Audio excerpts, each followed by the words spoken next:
മമ്മൂട്ടി അഭിനയിച്ച സിദ്ധാർത്ഥ എന്ന സിനിമയെ കുറിച്ച് നിങ്ങൾ കേട്ടിട്ടുണ്ടാവും. നമ്മൾ എല്ലാവരും കണ്ടിട്ടുള്ള സിനിമ തന്നെയാണ്. എന്നാൽ സുരേഷ് ഗോപിയുടെ സിദ്ധാർത്ഥ എന്നൊരു സിനിമയുണ്ട്.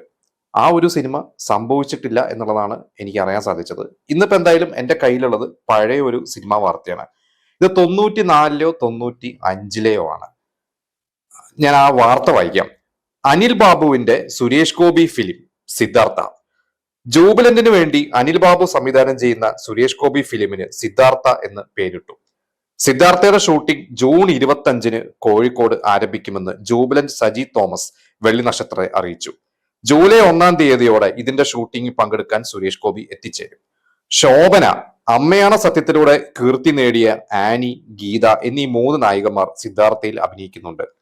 കന്നഡ നടൻ Prabhakar, Ratheesh, Lalu Alex, Vijayaraghavan, Rajan B Dev, Maniyanpilla Raju, Augustine, Ganesh, Ravi Jack, Krishnan, Y Vijaya തുടങ്ങിയവർ ഇതിലെ മറ്റ് പ്രധാന അഭിനേതാക്കൾ. സാബ് ജോൺ സിദ്ധാർത്ഥയുടെ രചന നിർവഹിക്കുന്നു. ഛായാഗ്രഹണം സഞ്ജീവ് ശങ്കർ, കലാ സംവിധാനം നേമം പുഷ്പരാജ്. അപ്പൊ അനിൽ ബാബു എന്ന സംവിധായകൻ കൂടുതലും കോമഡി സിനിമകളിലൂടെയാണ് നമ്മൾ അദ്ദേഹത്തെ കണ്ടിട്ടുള്ളത്. തുടക്കകാലത്തൊക്കെ ജഗദീഷിന്റെ സിദ്ദിഖിന്റെ ഒക്കെ.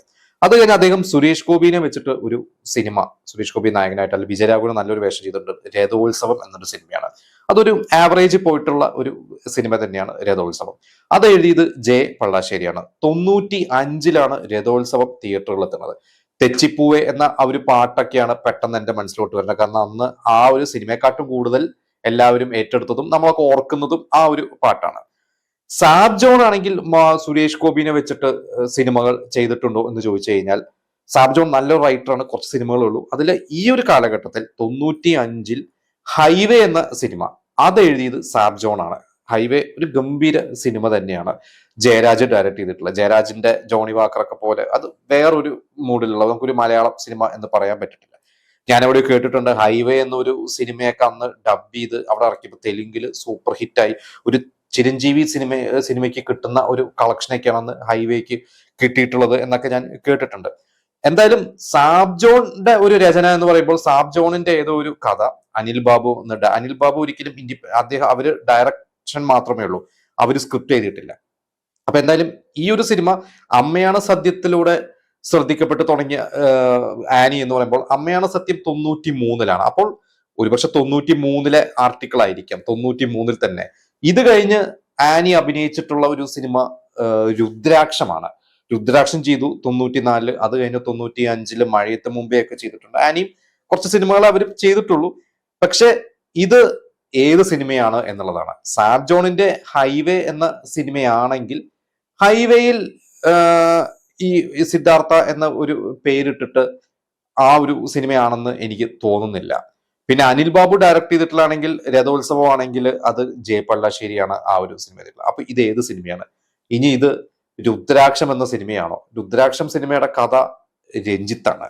അതില് ആനി അഭിനയിച്ചിട്ടുണ്ട്, ഗീത അഭിനയിച്ചിട്ടുണ്ട്, മാധു അഭിനയിച്ചിട്ടുണ്ട്. അത് നമുക്കൊരു ഒരു ആക്ഷൻ മൂഡുള്ള സിനിമയാണ്. അന്ന് ആ സിനിമ വിജയിച്ച സിനിമയല്ലായിരുന്നു. അന്ന് ഷാജി കൈലാസിൽ കുറച്ച് ഹിറ്റ് സിനിമകളുടെ ഇടയ്ക്ക് പരാജയപ്പെട്ടു പോയ ഒരു സിനിമയായിരുന്നു രുദ്രാക്ഷം. പക്ഷെ നല്ലൊരു സിനിമയാണ്, എനിക്കത് ഭയങ്കര ഇഷ്ടപ്പെട്ട സിനിമയാണ്. ഒരു റോഡ് മൂവി എന്ന രീതിയിൽ ഒരു തെലുങ്ക് സിനിമയൊക്കെ കാണുന്ന ആ ഒരു രീതിയിലാണ് അതിന്റെ ഒരു ക്ലൈമാക്സും കാര്യങ്ങളൊക്കെ. എന്തായാലും ഇത് ഏതാണ് സിനിമ? സിദ്ധാർത്ഥ. ഇത് നടക്കാതെ പോയ ഒരു സിനിമയാണോ അതോ ഇനി മറ്റേതെങ്കിലും പേരിൽ ആ ഒരു സിനിമ സംഭവിച്ചു? എന്തായാലും സിദ്ധാർത്ഥ എന്ന് പറയുന്ന ഒരു സിനിമ പിന്നീട് മമ്മൂട്ടി അഭിനയിച്ച ഒരു സിനിമ, അത് ജോമോൻ ഡയറക്ട് ചെയ്തിട്ടുള്ള ഒരു സിനിമയാണ്. ഇതിലും വലിയൊരു സ്റ്റാർ കാസ്റ്റ് ഒക്കെ ഉണ്ട്. പക്ഷെ അത് എഴുതിയത് സാബ് ജോണോ ആരുമല്ല, അത് വേറെ ഒരു റൈറ്ററാണ്. സത്യനാഥ് എന്നാണ് ഞാൻ പേര് നോക്കിയപ്പോൾ കണ്ടത്. അദ്ദേഹം വേറെ എന്തെങ്കിലും സിനിമകൾ എഴുതിയിട്ടുണ്ടോ എന്ന് എനിക്കറിയില്ല, നിങ്ങൾക്ക് അറിയുമെങ്കിൽ പറയുക. എന്തായാലും ഒരുപാട് സിനിമകൾ പണ്ട് അനൗൺസ്മെന്റ് നടത്തിയിട്ട് പിന്നീട് ഡ്രോപ്പ് ആയി പോയിട്ടുണ്ട്, നടക്കാതെ പോയിട്ടുണ്ട് വേറെ പേരിൽ. നമ്മൾ തന്നെ ഈ അടുത്ത് മോഹൻലാലിന്റെ ഒരു സിനിമ ചിത്രവർണ്ണത്തേര് എന്നൊരു സിനിമ, ദൗത്യം അനിൽ ഡയറക്ട് ചെയ്യാൻ പോകുന്ന ചിത്രവർണ്ണത്തേഴ് എന്നൊരു സിനിമയെ കുറിച്ച് നമ്മൾ പറഞ്ഞിരുന്നു, ഒരു എപ്പിസോഡ് ചെയ്തിരുന്നു. ഞാൻ അതും ഈ ഒരു കമന്റ് ബോക്സിൽ ഇടാം. അതും സംഭവിച്ചിട്ടില്ല എന്നുള്ളതാണ് ഞാൻ അറിഞ്ഞത്. പക്ഷെ നമ്മുടെ കുറച്ച് സുഹൃത്തുക്കൾ അതിൽ കമന്റ് ചെയ്തിരുന്നു. ആ സിനിമയാണ് പിന്നീട് രാജീവ് അഞ്ചല് പൈലറ്റ്സ് എന്ന പേരിൽ ചെയ്തു എന്നൊക്കെ പറഞ്ഞിട്ട് കമന്റ് ചെയ്തിട്ടുണ്ടായിരുന്നു. എന്തായാലും ഈ ഒരു സിനിമയെ കുറിച്ച്, ഈ ഒരു സിദ്ധാർത്ഥ എന്ന പേരിൽ അനിൽ ബാബു ഡയറക്ട് ചെയ്യാൻ ഉദ്ദേശിച്ചിരുന്ന സിദ്ധാർത്ഥ അത് ഏതാണ്? നിങ്ങൾക്ക് അതിനെക്കുറിച്ച് അറിയുമെങ്കിൽ നിങ്ങളത് നമുക്ക് കമന്റ് ചെയ്യുക.